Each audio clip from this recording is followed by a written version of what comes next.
Hello, my name is Keith Abraham. I'm a combat veteran of Iraq and Afghanistan, and I'm also CEO of a new charity called Heroic Hearts UK. And where I started my journey really was in my military training. And what I really loved about my military training was the fact that it brought me so much self-confidence and self-worth and an ability to endure what life was throwing at me. Prior to my military career, I had abused alcohol and certain other substances, and it had caused the breakdown of some of my more meaningful relationships. And so I joined the military sometime after 9/11 with this hope and this intention to further myself, to better myself, to get myself sober, and to be more confident and find some self-worth personally on a personal level.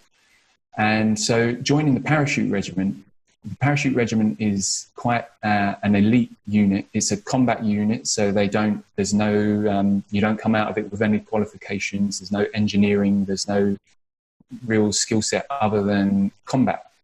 And that is exactly what I wanted. I knew that there was going to be wars because of the events of 9/11, and it's everything that I wanted.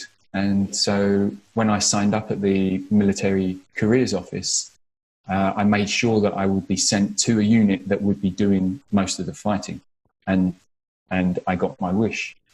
But really, it was quite an immediate impact that my military training had on me. That sense of self-confidence and self-worth. And really very powerful for me actually was the training, this ability to endure physical discomfort and psychological challenges. It made me more robust physically and mentally. And I found that really, really rewarding and very, very valuable. And I thrived in that environment. My career, I had a wonderful career, very successful career. But before long, we found ourselves deploying to Afghanistan in the summer of 2008.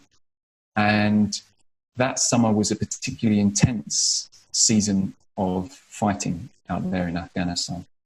And while some of my best experiences were had out there, really, there was a desperate amount of trauma that I experienced out there as well. We lost many friends. Lots of my friends returned home with life-changing injuries.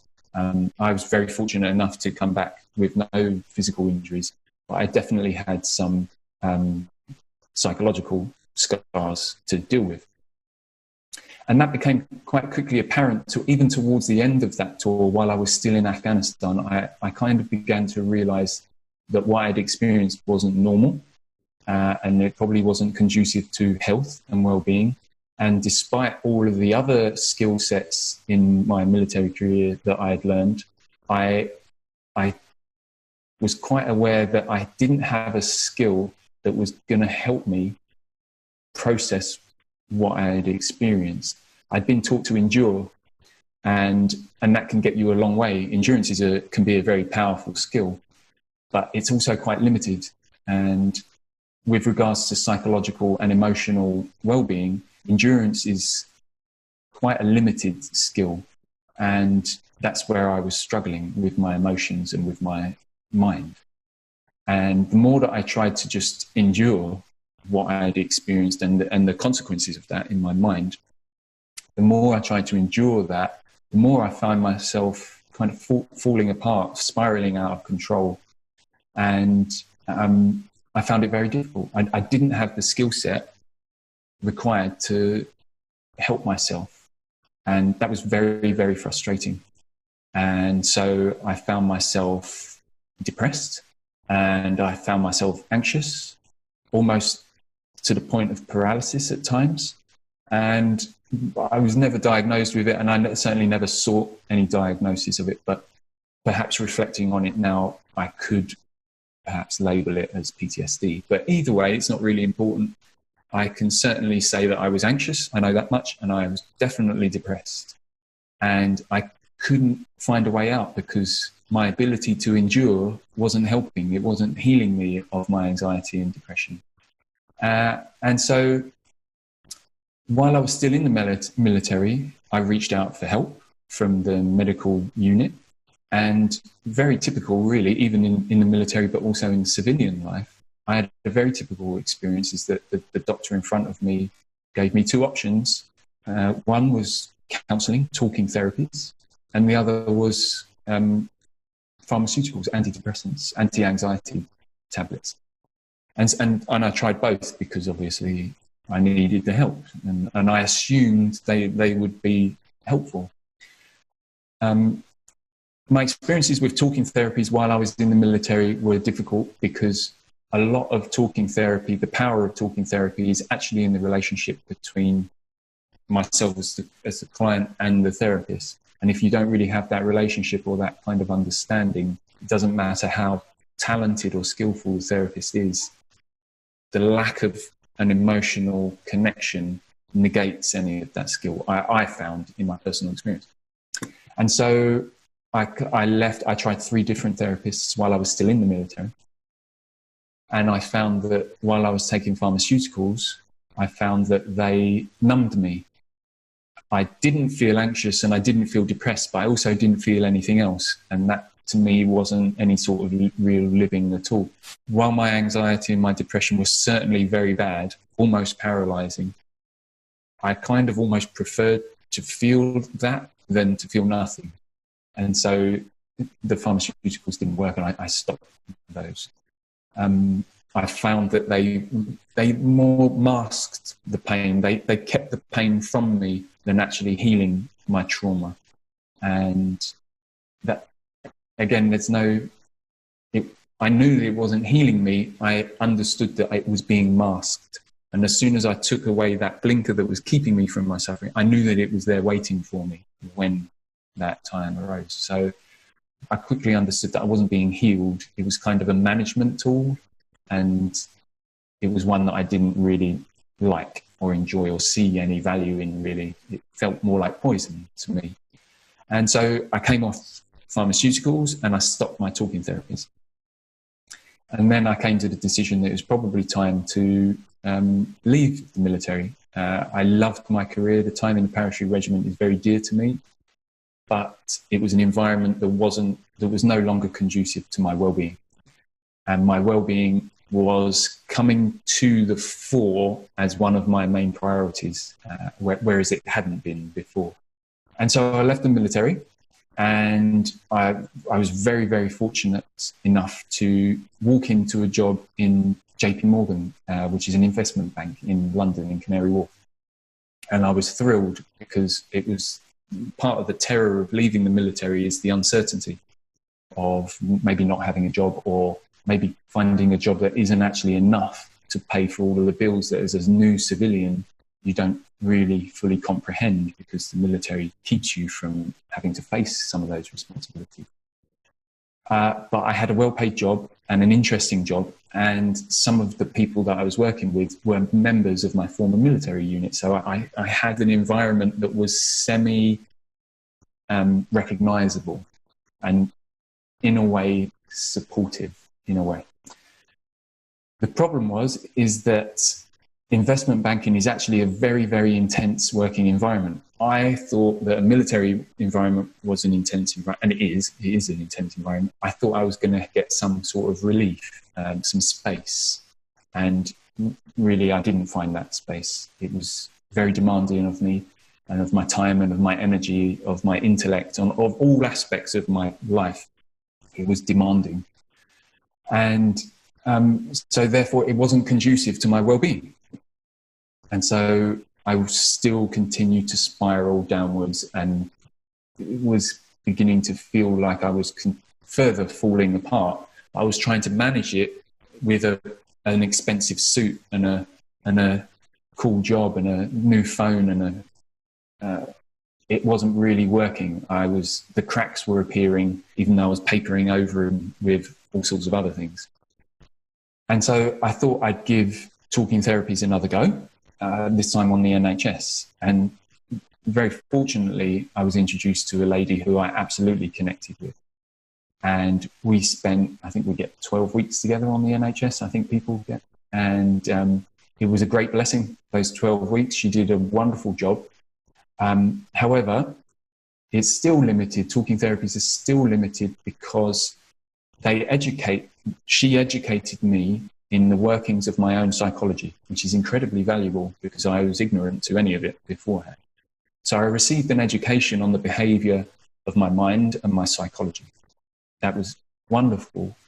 But the problem is that it wasn't healing me of the actual trauma itself. Talking about it wasn't healing me from the fact that I had all of this trauma actually in my body, and I was incredibly physically tense, anxious and depressed.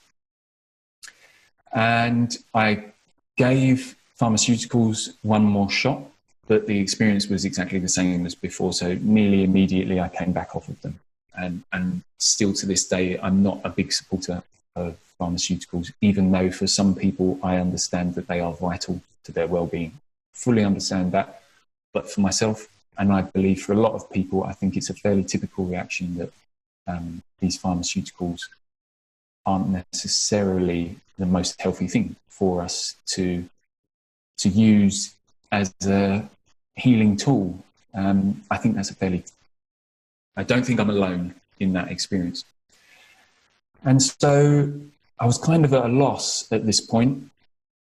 I thought that those two options were the two options. You know, the GP didn't mention anything else.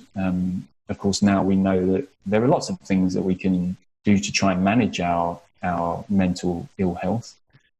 But again, many of them are managing tools. They're not healing therapies. But then I was still at JP Morgan at this point, and I went to a Armistice Day parade in November, and I went with my medals and my beret and everything, trying to make a big show of myself at these events. I took my wreath, and as I was laying my wreath down at the kind of cenotaph, the local small stone statue, I actually remembered looking past it. Something caught my eye in the distance, and I actually saw a very old veteran, clearly a veteran of Second World War. He was very old. He had his medals on and his blazer and his headdress on, so he's clearly a veteran. What I saw, though, was that as old as he was hysterically crying at the graveside, someone's graveside. I'm not going to make any assumptions about who that person was, but the fact is that he was a very old veteran who was hysterically crying because he's clearly traumatized by at least the loss of a relationship. But if I were to assume that it happened in war fighting, then I assume it happened many, many decades ago during the Second World War. And yet that man was still traumatized and crying hysterically. And it shook me to my core, because I realized that it was me. If I kept enduring in the way that I'd been trained in the military, if I just kept trying to endure, I would survive, I would live, but I would be that guy. I would still be traumatized and crying at 90, 80, 90 years old, maybe to my deathbed, still traumatized by events that happened decades, many, many decades prior. And I couldn't accept that. That was not going to be my reality. So it was a huge catalyst for me to renew action, to try and find something. Something must be out there that would keep me from that fate, because that fate was not acceptable in any way. And so coming back to the office on the very Monday following that experience, that was a Sunday. On the Monday, I went back into the office, and a very kind colleague of mine, he approached me, took me to one side, and he said, "Listen, I know that you're suffering. You might not be saying that out loud, but I know that you're suffering. And I actually went to a Tai Chi class last week, and I really enjoyed it, and it made me feel very calm and peaceful. And my immediate reaction was almost to laugh out loud and just dismiss it. But because of that reaction, because of that experience that I just had the day before, where I was open to any kind of anything that would help me, keep me from that fate, I thought, you know what, maybe this is some kind of a message. I didn't see the world that way at that point. Maybe this is a message, and maybe I need to listen to this guy, and maybe I should try Tai Chi. But I had this stigma around Tai Chi that was old people waving their hands around, not doing really anything at all. And you have to remember that I was a combat veteran and quite liked violence and fighting. So the idea of moving slowly and waving your hands around, trying to pretend like it's a martial art, that was difficult for me to accept. But nonetheless, that night, I took it for the message that it was. That night I went home and I looked on YouTube and I found a Tai Chi instructional video. It was 4 hours long, and I thought, well, there's no way I'm going to do 4 hours, but I'll give it 10 minutes. And so I was in my two-bed flat in Canning Town in the living room with my laptop and YouTube playing. I'll give it 10 minutes and I'll see what it's all about. 4 hours later, the man on the screen said, "Thank you very much for joining this class. We hope you found some benefit for it." And I was, 4 hours? Wow, what has happened? I practiced for 4 hours and I had found access to a level of peace and clarity and stillness that I had never, ever had access to before. My experience of my world up until that point was one of, it was frantic. My mind, my reactions, my life was frantic. Everything about me was frantic. Except in those 4 hours, I wasn't frantic. I was peaceful and I was still. I was moving physically, but I was still and quiet and calm, and I wasn't anxious and I wasn't depressed.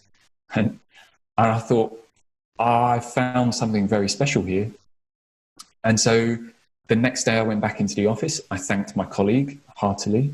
That day I went home and I practiced again, the same video, and I practiced again the next evening and again and again and again before I plucked up the courage to actually go to a physical class where I could actually have an instructor teach me. And there I went week in, week out, really making a lot of progress with myself. I wouldn't say at this point, I couldn't say that I knew that I was being healed, but I at least had some space and some time in my mind to not suffer. In those periods of practice, I wasn't suffering, and that was good enough. But it wasn't being masked like pharmaceuticals. It just wasn't there at all for that period, which was incredibly valuable. And so that carried on. And at the same time, I received a message. So all of this time I'm practicing Tai Chi, my personal practice. During this process, and a friend of mine who I trust very much, she lives in LA, she emailed me and she said, "I've just got back from a place called Tarapoto in Peru, and I have just had an experience which I think you could greatly benefit from." And so I thought, again, with my perspective of I am just going to do anything I can, and if these messages keep turning up, then I'm going to keep following them. And so I said, what did you do? And she said, "Well, I went to my friend's hut in the jungle, and a local shaman came along and administered this tea called ayahuasca. And she then told me, she didn't tell me anything more about ayahuasca. She told me more about her experiences and how that it healed her. And from that minute, I was sold. And so I booked my flights to Peru very soon after that.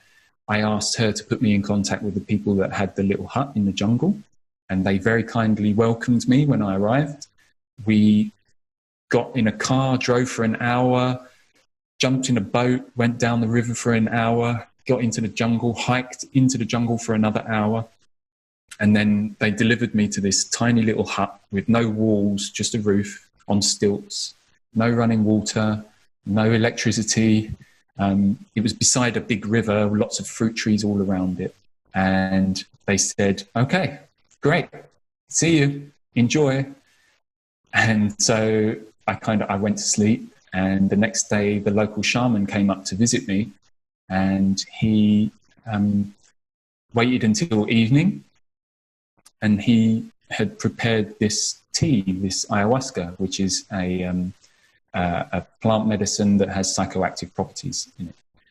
And he gave me the drink. I had the drink. We laid down. I went into this unconscious state. He was doing his work as my shaman. And I had a profoundly life-changing experience. Profound. And I came out of it and was trying to kind of process what the hell had just happened. And I had a day off. And then the day after that, the shaman returned and he gave me my second dose of ayahuasca. And I had another, probably even more profound and meaningful experience. And I came out of that jungle, my mind, not my body just yet, but my mind had been healed. My traumatized psychology had been healed by those 2 doses of ayahuasca. And it was a miracle for which I'm still very grateful for to this day. So I walked out of that jungle as very much, for all intents and purposes, at least in my mind, healed. And so I came home and I was telling everyone about it and how amazing it was. And no one really knew. No one knew anything about it. No one had heard of it. Certainly no one else had ever done it. And not in my circle anyway, which is, half of it was military, so it's definitely not going to be taking psychedelics. And the other half was investment bankers, so they weren't going to be taking psychedelics either. So I felt kind of alone, but I also knew that I'd experienced something very powerful and that surely it shouldn't just be for me. And so during all of this period, I was trying to integrate all of these significant changes that had happened in my life. And I was still practicing Tai Chi. And Tai Chi was beginning to heal my body. So ayahuasca had healed my mind, and I was becoming aware of the fact that Tai Chi and my physical practices were healing my physical body, which is what they do, among other things. And so I handed in my notice at JP Morgan, and I booked a flight to China, and I went to study full-time in China, learning Qigong and Tai Chi. And I came back to the UK after that and opened my own school where I could teach other people what I had learned and the value of what I had learned, which is still running to this day. And it's been wonderful because I've been able to heal myself because I practice myself every day. I continue to heal my body, making significant progress. But it's also, I get to witness my students being healed by these practices, which is incredibly rewarding because I'm now of service again. And other things that veterans suffer with is this knowledge of not being of service anymore, and this lack of self-worth that they find in civilian life and civilian roles. And so I regained this sense of self-worth. I was a teacher and I was helping people in my local community, and it was wonderful. And so professionally, I had made a huge shift within a few years. Within 3 years, I'd left the military, been in investment banking, and then I was a Tai Chi instructor, which was a wonderful period of life. It was difficult, very, very difficult period of life, but also very enjoyable and wonderful. But all of this time, I was aware that people were approaching me asking for help. Veterans, particularly, were approaching me asking for help. And Tai Chi wasn't acceptable to them. To their minds, it wasn't acceptable. They couldn't bring themselves to do Tai Chi. And I knew that ayahuasca and psychedelics was a valid option for their mental health. And I felt kind of powerless to help them because they were asking for help. And I was just like, there's nothing, how do we help you? And so I thought, you know what, the only way to help them is to take them to the jungle and facilitate an experience that they can have with these shamans, instead of a big tourist place where there are 20 participants or more, where I can create an organization where we can take a small group of veterans and facilitate them to have an experience using psychedelics, particularly ayahuasca in Peru. And so when I was doing my research to see if this existed, it didn't. Not here in the UK. Where it did exist was in America. And a friend of mine introduced me to a man called Jesse Gould, and now a friend of mine. And he created and founded something called the Heroic Hearts Project. And the Heroic Hearts Project in the US is a non-profit organization, so a charitable organization. And its main aim really is to take veterans and help them gain access to psychedelic therapies. And psychedelics are obviously still illegal in the US, so they have to go to Peru or Costa Rica or Colombia where it's perfectly legal. And when I spoke to Jesse, I realized that he had created something as perfect as I could ever create. His intentions, the organizational structure, the way that it operated itself, the retreats themselves were everything that I had kind of felt myself trying to create. He'd already done it. So I just said, do you mind if I just take Heroic Hearts and set it up here in the UK? And so he said, very kindly, he said yes.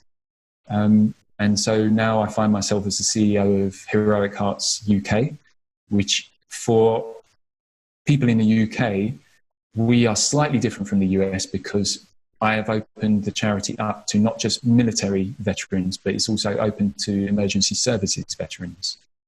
And we actually have a much easier access to the Netherlands and Amsterdam, where psilocybin is still legal. Because for some people in the UK, it's actually a little bit too much to ask to get over to, one, Peru, and two, maybe to be in the jungle might be too much. It's a lot more acceptable and accessible to use psilocybin, which is a powerful psychedelic, a healing tool in its own right. It's easier to get to Amsterdam for some of us, but some of us would like ayahuasca. So the UK charity now deals with ayahuasca and psilocybin. And while we're still waiting for our registration to be returned from the Charity Commission, we are making great progress with raising awareness. In mainstream media seems to have really taken this all on board since we started. And I only started Heroic Hearts UK in March this year. It's now August. And we're collaborating with David Nutt's Drug Science Working Group and collaborating with Crispin Blunt's Conservative Drug Policy Reform Group. And Crispin Blunt is actually one of our trustees as well. And so we're collaborating with all of the right people. And we have all of our strong connections with the US as well. And so we're now really lobbying alongside Drug Science and the Conservative Drug Reform Group and the Labour version of that. And really the academics from all of the academic institutions around the UK. We're now really focusing on trying to get psychedelics, certainly psilocybin and probably MDMA. It's harder for ayahuasca for certain other reasons. We're trying to get these substances rescheduled so that the government can allow clinical research to take place, because currently it can't. It's incredibly difficult to have clinical research here in the UK on psychedelic substances. So we're really asking the government, and we're asking wider society to support this effort, because the anecdotal evidence is overwhelming. And the scientific evidence from other parts of the world and here in the UK, where we have been able to get some research done, that's very strongly supporting of the theory that psychedelics are actually very powerful healing therapies. And that's where we are. It's very exciting times. I'm thrilled to be CEO of Heroic Hearts UK and to be touching so many hearts and minds already. We're waiting for lockdown to finish so that we can actually go and safely facilitate some of these retreats abroad. And I'm also thrilled to continue my work teaching Tai Chi and Qigong and meditation and helping people heal that way as well. So I am very content and fulfilled, and I'm very happy. And thank you very much for your time for listening to me today. Thank you.